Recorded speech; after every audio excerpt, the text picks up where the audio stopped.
हरे कृष्णा। ओम नमः शिवाय। प्रिय भक्तजनों, आज बृहस्पतिवार के दिन आप बृहस्पति देव की बड़ी ही दुर्लभ कथा सुनेंगे। इस कथा को सुनने से भक्तों की सभी मनोकामना भगवान बृहस्पति देव की कृपा से पूर्ण हो जाती है। तो आज आइए बड़ी ही श्रद्धा मन प्रसन्न चित्त मन से इस कथा को सुनते हैं। बोलिए भगवान बृहस्पति देव की जय। भारत वर्ष में एक राजा राज करता था। वह प्रतापी और दानी था।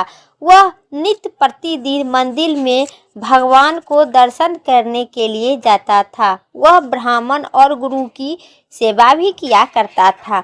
उनके द्वारा कोई भी याचक निसहाय होकर नहीं लौटता था। वह प्रत्येक गुरुवार को व्रत रखता था एवं पूजन किया करता था। हर दिन गरीबों की सहायता भी करता था, परंतु यह सब बात उनकी रानी की अच्छी नहीं लगती थी। वह तो न व्रत करती थी, न किसी को एक पैसा दान में दिया करती थी। वह राजा को ऐसा करने से मना भी किया करते थे। एक समय की बात है, राजा शिकार खेलने वन में गए। घर पर रानी और दासी थे। उसी समय गुरु बृहस्पति देव साधु रूप धारण कर राजा के दरबार में भिक्षा मांगने आए। साधु ने रानी से भिक्षा मांगी तो कहने लगी, हे साधु महाराज, मैं इस दान और पुण्य से मैं तंग आई हूँ। इस कार्य के लिए मेरे पति देव ही बहुत है। आप ऐसी कृपा करें कि मेरा सब धन नष्ट हो जाए और मैं आराम से रह सकूं। साधु रूपी बृहस्पति देव कहे, हे देवी, तुम बड़ी ही विचित्र हो। संतान और धन तो कभी दुखी नहीं होता। इसके तो सभी को चाहत रहता है। पापी भी पुत्र और धन की इच्छा करता है। अगर तुम्हारे पास धन अधिक है तो भूखे मनुष्य की भोजन करवाओ, प्याव लगवाओ, ब्राह्मणों को दान दो, धर्मशाला खुलवाओ, कुआं तालाब बावड़ी बाग बगीचे के निर्माण कराओ और निर्धन कुमारी कन्याओं को विवाह करवाओ, साथ ही यज्ञ करवाओ। इस प्रकार करने से कर्म से आपको कुल का आपका नाम परलोक में सार्थक एवं स्वर्ग की प्राप्ति होगी। परंतु रानी साधु के बाद इन सब बात का खुशी नहीं हुआ। उनके यह कहा, हे साधु महाराज, मुझे ऐसा धन की कोई आवश्यकता नहीं है जिसको मैं अन्य लोगों को दान दूं तथा इसको रखने और संभालने में मेरा सभी समय नष्ट हो जाएगा। साधु ने कहे, हे देवी, यदि तुम्हारी ऐसी इच्छा है तो जैसा मैं बताता हूँ ऐसा करना। भगवान बृहस्पति देव की दिन बृहस्पतिवार को दिन घर को गोबर से लिपना, अपने केशों को मिट्टी से धोना, स्नान करते समय राजा को कहना कि बृहस्पतिवार के दिन हजामत करवाए, भोजन में मांस मदिरा खाना, कपड़ा धोबी के यहाँ धोने देना। इसी प्रकार 7 बृहस्पतिवार को करने से तुम्हारा सभी धन नष्ट हो जाएगा। यह कहकर साधु महाराज रूपी बृहस्पति देव वहां से अंतर्ध्यान हो गए। रानी ने साधु के कहने अनुसार 7 बृहस्पतिवार तक वैसा ही करने का विचार किए। साधु के बताए अनुसार कार्य करते हुए केवल 3 बृहस्पतिवार ही बीते तो उनकी समस्त धन संपत्ति नष्ट हो गया। भोजन के लिए दोनों समय परिवार तरसने लगे तथा सांसारिक भोग से दुखी होने लगे। वह सब राजा रानी से कहने लगा कि हे रानी, तुम यहाँ पर रहो, मैं दूसरे देश जा रही हूँ, क्योंकि यहाँ मुझे सभी मनुष्य जानते हैं, इसीलिए मैं यहाँ कोई काम नहीं कर सकता हूँ। मैं अब परदेश जा रही हूँ। यह कहकर कोई काम धाम मिले करूँगी, शायद तुम्हारे भाग्य बदल जाए। ऐसा कहकर राजा प्रदेश चला गया। वहाँ जंगल में लकड़ी काट कर लाता था, शहर में बेचता था। इसी प्रकार जीवन व्यतीत करने लगा। इधर राजा के बिना रानी और दासी दुखी रहने लगी। किसी दिन भोजन मिलता और किसी दिन जल पीकर ही रह जाती। एक समय रानी और दासी को 7 दिन बिना भोजन के व्यतीत करना पड़ा। तो रानी ने अपनी दासी से कहे, हे दासी, यहाँ पास के ही नगर में मेरी बड़ी बहन रहती है। वहाँ वह बड़ी धनवान है, तुम उसके पास जा और 5 सेर बेझर मांग कर ले आओ, जिससे कुछ समय के लिए गुजारा हो जाएगी। दासी रानी की बहन के पास गई। रानी की बहन उस समय बृहस्पति देव की पूजा का दिन था, पूजा कर रही थी। दासी रानी की बहन से कहे, हे रानी, आपके बहन भेजा है, मुझे 5 सेर बेझर दे दो। दासी ने बार बार अनेक बार कही, परंतु रानी की बहन कुछ उत्तर नहीं दिए, क्योंकि उस समय बृहस्पति देव की कथा कह रहे थे और सुन रहे थे। जब दासी को रानी की बहन कोई उत्तर नहीं मिला तो वह बड़ी दुखी मन से उसे कोस की आया वहां लौटकर रानी से बोली, हे रानी, आपकी बहन बहुत धनवान ही स्त्री है, वह छोटे लोगों से बात भी नहीं करती है। मैंने उन्हें कितना बार कहे लेकिन कोई उत्तर नहीं दिए, मैं वापस चली आई हूँ। रानी बोली, हे दासी, इसमें उसका कोई दोष नहीं है। जब बुरे दिन आता है तभी कोई सहारा नहीं देता है। अच्छे बुरे को पता विपत्ति के समय ही लगता है। जो ईश्वर की इच्छा होगी वही होगा। यह सब हमारे भाग्य का दोष है। इधर रानी की बहन सोचने लगी कि मेरी बहन की दासी आई थी, परंतु मैं उसे कोई नहीं उत्तर दिया, इसमें वह बहुत दुखी हुई होगी। अतः कथा सुनकर और भगवान विष्णु की पूजा कर समाप्त कर वहां से अपनी बहन के घर आई और कहने लगी, हे बहन, मैं बृहस्पतिवार का व्रत कर रही थी, तुम्हारी दासी मेरे घर आई थी, परंतु जब तक कथा होती है तब तक न बोला जाता है न उठा जाता है, इसलिए मैं नहीं बोली। कहो, दासी क्यों गई थी?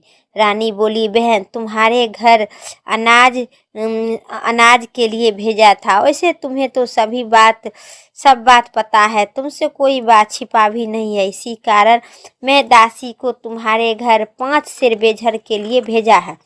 रानी की बहन बोली, बहन देखो, बृहस्पति देव भगवान सबकी मनोकामना पूर्ण करते हैं, देखो शायद तुम्हारे घर में अनाज रखा होगा।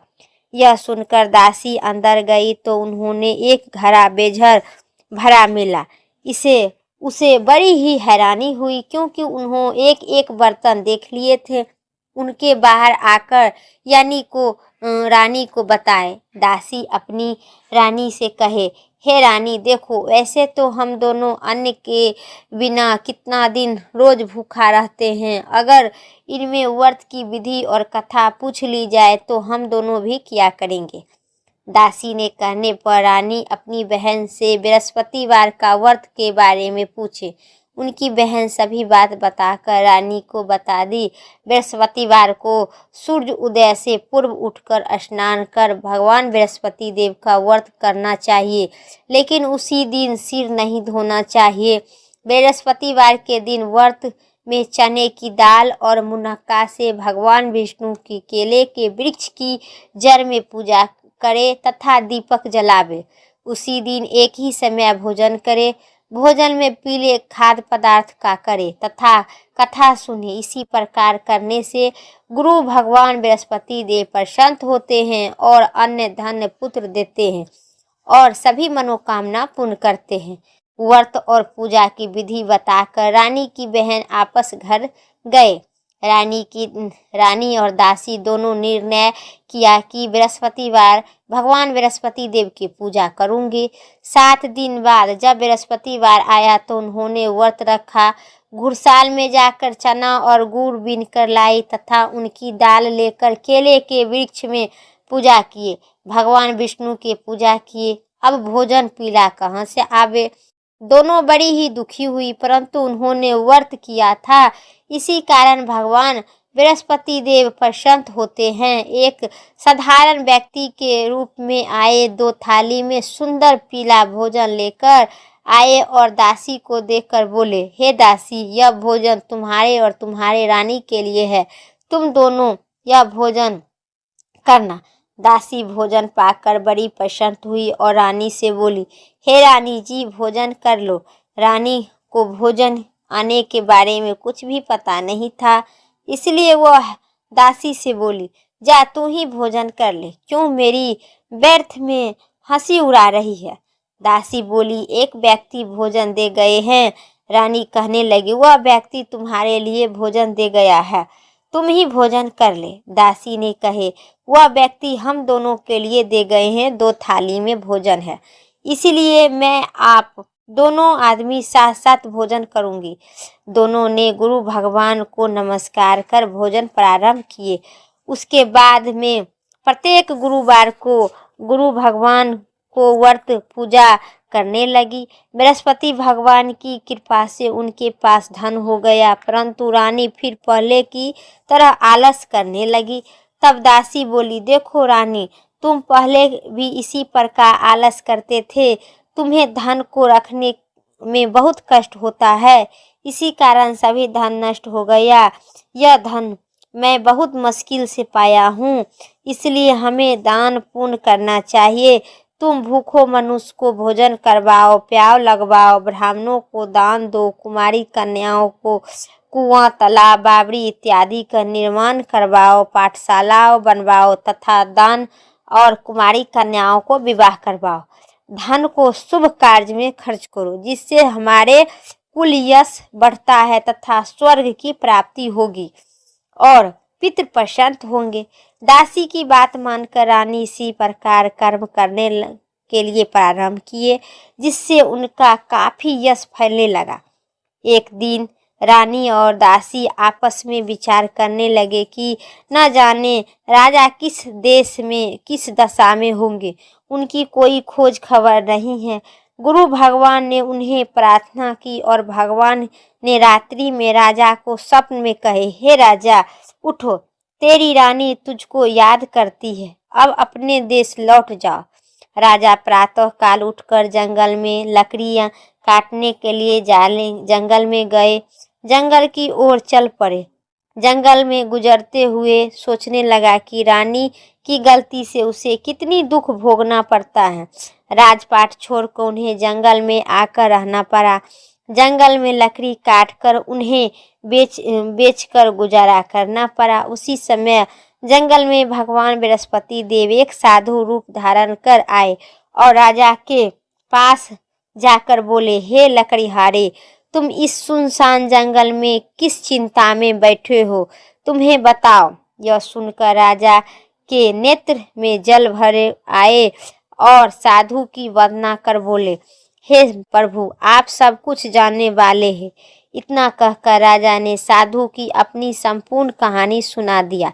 महात्मा दयालु होते हैं। वे राजा से बोले, हे राजा, तुम्हारी पत्नी बृहस्पति देव की प्रति अपराध किया था, जिसके कारण तुम्हारी यह दशा हुई। अब तुम किसी प्रकार की कोई चिंता मत करो, भगवान तुम्हें पहले से अधिक धन देंगे। देखो, तुम्हारी पत्नी ने बृहस्पतिवार का व्रत प्रारंभ कर दी है। अब तुम्हें बृहस्पतिवार का व्रत करो। चने की दाल गुड़ मुनक्का से लोटे पर रखकर केले के वृक्ष में पूजा करो, फिर कथा सुनो, भगवान तुम्हारी सभी मनोकामना पूर्ण करेंगे। साधु को प्रसन्न कर राजा बोला, हे प्रभु, मुझे लकड़ी बेचकर इतना पैसा नहीं बचता है जिसे भोजन कर उपरांत कुछ बचा सकूं।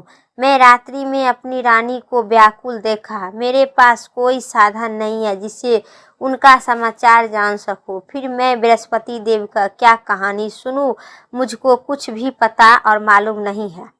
साधु ने कहे, हे राजा, तुम किसी बात का चिंता मत करो। बृहस्पतिवार के दिन रोज की तरह लकड़ी लेकर शहर में जाओ, तुम्हें रोज से दुगुना धन की प्राप्ति होगा, जिससे तुम्हें भली भांति भोजन कर लेगे और तथा बृहस्पतिवार की भगवान बृहस्पति देव की पूजा का सामान भी ले आओगे। बोलिए भगवान बृहस्पति देव की जय। अब सुनिए बृहस्पतिवार की कथा इसी प्रकार को है। प्राचीन काल में बहुत ही निर्धन ब्राह्मण रहा करता था। उनके घर में संतान नहीं थी। वह नित्य प्रतिदिन पूजा पाठ करता था, परंतु उनकी स्त्री मालिन तथा साथ रहती थी। वह न स्नान करती थी, न किसी देवी देवता के पूजा किया करते थे। प्रातः काल उठकर सर्वप्रथम भोजन करती थी, बाद में कोई अन्य काम काज करती थी। ब्राह्मण देवता बहुत दुखी रहा करते थे। पत्नी को बहुत समझाते थे, परंतु उनका कोई परिणाम न मिल सका। भगवान की कृपा से ब्राह्मण को स्त्री कन्या का उत्पन्न हुई। वह कन्या अपने पिता के घर बड़े ही होने लगी।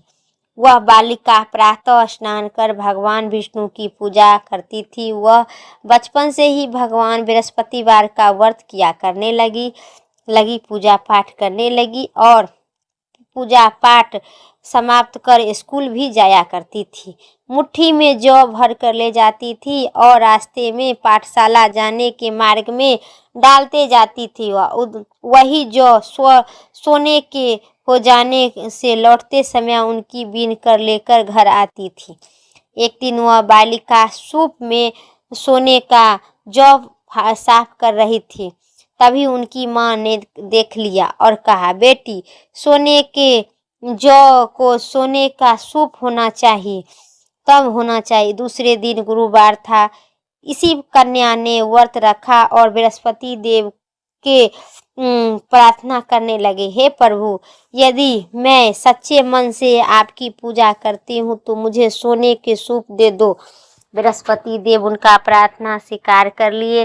रोज की तरह वह फिर रास्ते में जाते थे। पाठशाला में जाते समय मुट्ठी में जौ भर के ले जाती थी और रास्ते में फेंकते चली जाती थी। स्कूल से लौटते समय जौ को बीन कर ले आते थे। बृहस्पति देव की कृपा से उनके सोने के सूप भी मिल गया रास्ते में। उसी वह घर ले आई और उसे जौ को साफ करने लगी, परंतु उनकी माँ वहीं ढक रही थी। एक दिन की बात है, वह कन्या सोने के सूप में जौ साफ कर रही थी। उसी समय उस नगर के राजकुमार वहां से निकल जा रहा था। राजमहल जाकर वह भोजन तथा जल त्याग कर उदास होकर लेट गया। राजा को यह बात राजकुमार को दशा पता चला तो वो दौड़ते भागते आया। अब पूछने लगा, बेटा, तुम्हें किसी ने कोई कष्ट किया है, किसने अपमान किया है अथवा कोई और कारण है? मुझे बताओ, मैं वही करूँगा जिससे तुमको प्रसन्नता होगी। राजकुमार ने अपने पिता की बात सुनी तो बोले, मुझे आपकी कृपा से किसी न कोई दुख नहीं पहुँचाया है, किसी ने मेरा अपमान नहीं किया, परंतु मैं उस लड़की के साथ विवाह करना चाहता हूँ जो सोने के सूप में सोने की जौ साफ कर रही थी। यह सुनकर राजा आश्चर्यचकित हो पड़े और बोले, बेटा, इस तरह की कन्या कहाँ है, पता तुम्हारी लगाओ, मैं उसके साथ तुम्हारा विवाह आवश्यक ही करा दूंगी। राजकुमार ने राजा को लड़की के घर के पता बताकर मंत्री उस लड़की के घर गए और राजा का आदेश ब्राह्मण को सुनाए। कुछ दिन बाद ब्राह्मण की कन्या विवाह राजकुमार के साथ संपन्न हो गया। कन्या के घर जाते उसी ब्राह्मण देवता को पहले की भांति गरीबी का निवास हो गया। अब भोजन कहाँ से आवे, अन्य बड़ी ही मुश्किल से मिलता था। एक दिन दुखी होकर ब्राह्मण अपनी पुत्री से मिलने गया। बेटी ने बहुत सा धन देकर अपने पिता को विदा कर दी। इसी तरह ब्राह्मण का कुछ समय सुखपूर्वक व्यतीत हो जाता था। पुत्री बोली, पिताजी, आप माताजी को यहाँ लेकर आओ, मैं उन्हें विधि बताऊंगी जिससे गरीबी दूर हो जाएगा और मैं समझाऊंगी। प्रातः काल उठकर सर्वप्रथम स्नान कर भगवान विष्णु की पूजा कर, तब दरिद्रता दूर हो जाएगी। परंतु उनकी माँ ने उनकी एक ही बात नहीं मानती थी। वह प्रातः काल उठकर अपनी पुत्री की बचा झूठन खा लेती थी। एक दिन उनकी पुत्री बहुत गुस्सा आया। उन्होंने रात में एक कोठली के सारा सामान खाली कर दी और अपनी माँ को उससे अंदर बंद कर दी। प्रातः काल उन्होंने निकालकर तथा स्नान कराकर पूजा पाठ करवा दी। उनकी माँ का बुद्धि ठीक हो गया। उसके बाद वह नियम से पूजा पाठ करती रही। प्रत्येक बृहस्पतिवार को व्रत करने लगी। इसी प्रकार के प्रभाव से उनकी माँ का बहुत सा धन आ गया। बृहस्पति देवता के प्रभाव से स्वर्ग को वह ब्राह्मण और ब्राह्मणी स्वर्ग को पूर्व के इस लोक में स्वर्ग भोग कर इस स्वर्ग लोक में स्वर्ग का प्राप्ति हुआ। इसी प्रकार की कहानी सुनकर साधु देवता आलोपित और अंतर ध्यान हो गए। धीरे धीरे समय बीते होने पर फिर बृहस्पतिवार का दिन आया। राजा जंगल में गए, लकड़ी काटकर किसी शहर में बेचने गए। उसी दिन और अधिक धन की प्राप्ति हुआ। राजा ने चना गुड़ इत्यादि लेकर बृहस्पतिवार का व्रत किए। उसी दिन उनका सभी कलेश दूर हो गया।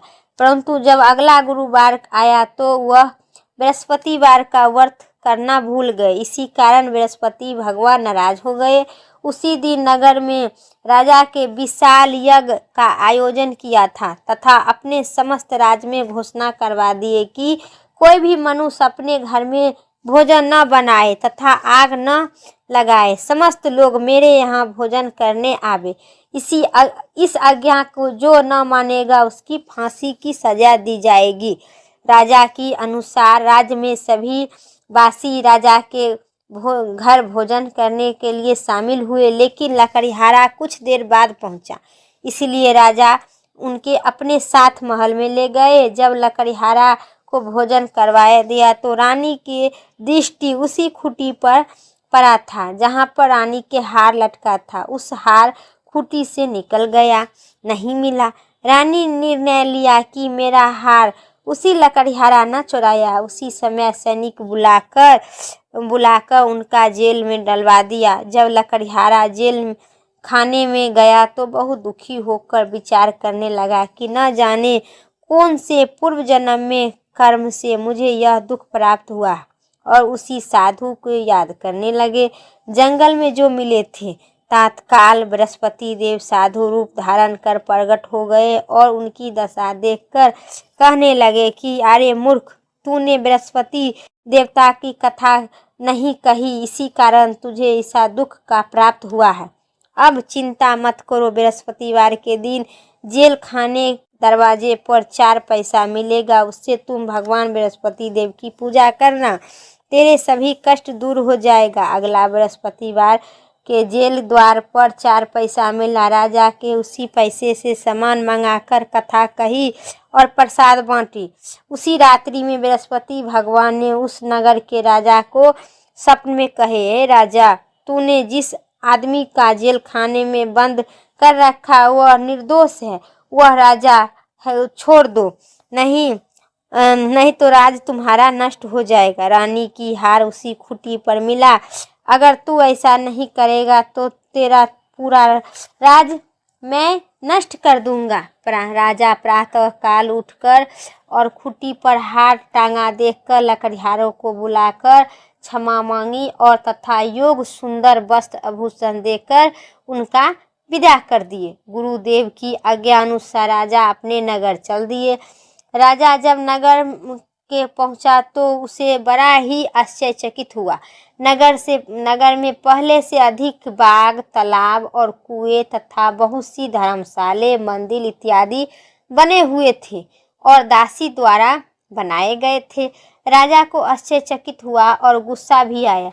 जब रानी ने खबर सुनी कि राजा हमारी यहाँ ऐसी हालात देखकर गए थे और ऐसी हालात में आए हैं, इसलिए दरवाजे पर खड़ी हो गई। रानी की आज्ञानुसार दासी दरवाजे पर खड़ी थी। जब राजा आए तो उन्हें अपने साथ महल में ले आना। तब रानी ने क्रोध कर अपनी तलवार निकाली और पूछने लगा, बताओ यह धन तुम्हें कैसे प्राप्त हुआ है। तब रानी ने बताई कि हमें यह सब धन भगवान बृहस्पति देव के व्रत के प्रभाव से प्राप्त हुआ है। राजा ने जब निर्णय किया कि 7 रोज बाद सभी बृहस्पतिवार का पूजा करें, परंतु मैं रोजाना दिन में 3 बार कथा कहूँगा तथा रोज व्रत किया करूँगा। अब हर समय राजा के दुपट्टे में चने की दाल बंधी थी और दिन में 3 बार कथा कहता था। पर एक रोज राजा के विचार किया कि चलो मैं अपनी बहन के यहाँ आते हैं। इसी तरह की निर्णय कर राजा घोड़े पर सवार होकर अपनी बहन के यहाँ चल दिया। मार्ग में उन्होंने देखा कि कुछ आदमी मुर्दे को लेकर जा रहा है। उन्होंने रोककर राजा से कहा, अरे भाइयों, मेरी बृहस्पतिवार की कथा सुन लो। वे लोग बोलने लगे, लो मेरा तो आदमी चला गया, इसकी अपनी कथा पड़ी है। परंतु कुछ आदमी बोला, अच्छा कहो, मैं सुनूंगी तुम्हारी कथा। राजा ने दाल निकाली और कथा कहना शुरू कर दी। जब कथा आदि हुआ, मुर्दा हिलने लगा। जब कथा पूरा समाप्त हो गया कि मुर्दा राम राम करके उठकर खड़ा हो गया। राजा के आगे बढ़ा। उसी रास्ते में शाम हो गया। राजा को शाम हो गया। एक किसान खेत में हल जोत रहा था। बोला, अरे भाइयों, मेरा कथा सुन लो बृहस्पतिवार का। किसान बोला, जब आपका कथा सुनूंगा तब तक मेरा पूरा हल जोता जाएगा। आगे बढ़ा राजा कि किसान और बैल दोनों खेत में मूर्छित होकर गिर गया। उनकी माँ लौटकर रोटी लेके खेत पर आई तो पुत्र को सब हाल पूछकर बेटे ने माँ को हाल बताई। फिर बुढ़िया दौड़ती दौड़ती घुड़सवार के पास आकर कहने लगे, आयो भाइयों, चलो मेरे खेत पर, मैं तेरा कथा सुनूंगी। वह फिर किसान के खेत पर जाकर अपना कथा कहा। फिर किसान को पेट दर्द ठीक हो गया। बैल दोनों उठकर खड़ा हो गया। दूसरे रोज प्रातः काल राजा जगा तो देखने लगा कि सब लोग भोजन कर रहा है। राज में अपनी बहन से बोले, हे भाई, यहाँ इस देश में सभी पहले भोजन करते हैं लोगों, बाद में यहाँ स्नान करते हैं। तो देखो, ऐसा कोई व्यक्ति है जो भोजन नहीं किया है। बहन बोली, अच्छा भैया, देखते हैं कोई ऐसा मनुष्य मिलेगा जिससे भोजन नहीं किया है तो मेरी कथा सुनेगा, कथा सुन लोगी। बहन बोली, ठीक है भैया, यह देश ऐसी ही है। ऐसा कहकर बहन देखने चली गई, परंतु उन्होंने ऐसी व्यक्ति कोई नहीं मिला जिससे भोजन नहीं किया है। वह एक कुम्हार के घर में गया जिसका लड़का बीमार था। उनके मालूम नहीं था कि वहाँ 3 दिन से उस घर में कोई भोजन नहीं किया है। रानी ने अपने भाइयों की कथा सुनने के लिए कुम्हार से कहा। वह तैयार हो गया। राजा जाकर बृहस्पतिवार की कथा कहा, जिसके सुनने से उनका लड़का को तबीयत ठीक हो गया और सभी राजा को प्रशंसा करने लगा। एक दिन राजा ने अपनी बहन से कहा, बहन चलो, मैं अपने घर जा रही हूँ, तुम भी तैयार हो जाकर चलो। राजा की बहन ने अपनी सास से अपने भाई के साथ जाने के लिए आज्ञा मांगी। सास बोली, चली जाओ, परंतु कोई बालक और कोई तुम्हारा बेटा नहीं जाएगा, क्योंकि तेरा भाई का कोई संतान नहीं होती है, इसीलिए नहीं जाएगा। बहन ने अपने भाई से कहा, भाई मैं चलूंगी, परंतु कोई बालक नहीं जाएगा। राजा ने कहा, जब कोई बालक नहीं जाएगा तब तुम जाकर वहाँ क्या करेगी। दुख मन से राजा अपने नगर लौट गए। राजा ने अपनी रानी से कहे, हम निसंतानी है, इसलिए मेरा कोई संतान नहीं है, इसलिए मेरा घर कोई आना पसंद नहीं करता है। इतना कहकर वह बिना भोजन किए सैया पर लौट गया। रानी बोली, प्रभु, हे प्रभु, बृहस्पति देव ने हमें सब कुछ दिए हैं, वे हमें संतान भी आवश्यक देंगे। उसी रात बृहस्पति देव ने राजा को स्वप्न में कहे, हे राजा, उठो, तुम सभी सोच त्याग दो, तेरी रानी गर्भवती है। राजा को यह जानकर बड़ी खुशी हुई। 9वें महीने में रानी गर्भवती हुई, सुंदर पुत्र पैदा हुआ। जब राजा की बहन आई, शुभ समाचार सुनकर बहुत ही खुशी हुआ और बधाई लेकर आए। अपने भाई की घर यहाँ आए। तभी रानी ने कहा, घोड़ा चढ़कर आई है कि गधा चढ़कर आई है। राजा की बहन बोली, अय भाई, मैं इस प्रकार नहीं कहती तो आपका औलाद कैसे होता। भगवान बृहस्पति देव सभी को ऐसे करते, जिसके मन में जो मनोकामना रहता है सभी पूर्ण कर। भगवान बृहस्पति देव उनकी सदैव रक्षा करते हैं। संसार में जो मनुष्य श्रद्धा भाव से भगवान जी की पूजा व्रत सच्चे हृदय से करते हैं तो उनकी सभी मनोकामना पूर्ण करते हैं। जैसी भगवान ने रानी और राजा की कथा का गुणगान किया तो उनकी इच्छा भगवान बृहस्पति देव जी ने पूर्ण किए थे। इसलिए पुनः कथा सुनने के बाद प्रसाद लेकर जाना चाहिए। हृदय से उनका मनन करते हुए जयकार बोलना चाहिए। बोलिए भगवान बृहस्पति देव की जय, भगवान विष्णु भगवान की जय। अब सुनिए भगवान बृहस्पति देव की संपूर्ण आरती। ओम जय बृहस्पति देवा, स्वामी जय बृहस्पति देवा, छिनी छिनी भोग लगाऊं, कदिली फल नेबा। ओम जय बृहस्पति देवा, जय बृहस्पति देवा, तुमी पूरणी परमात्मा, तुमी अंतर्यामी हो स्वामी, तुम अंतर्यामी, जगति पिता जगदीश्वर, तुम सबके स्वामी। ओम जय बृहस्पति देवा, जय बृहस्पति देवा, निश्चर नामिति निजिमल, सभी पात की हरिता हो स्वामी, सभी पात की हरिता, सकल मनोरथ दया करी, कृपा करो भरिता। ओम जय बृहस्पति देवा, जय बृहस्पति देवा, स्वामी जय बृहस्पति देवा, तने मने धने अर्पण करी, जो जन शरण पड़े हो स्वामी, जो जन शरण पड़े, प्रभु प्रगट तब हो करे, आकर द्वारे खड़े।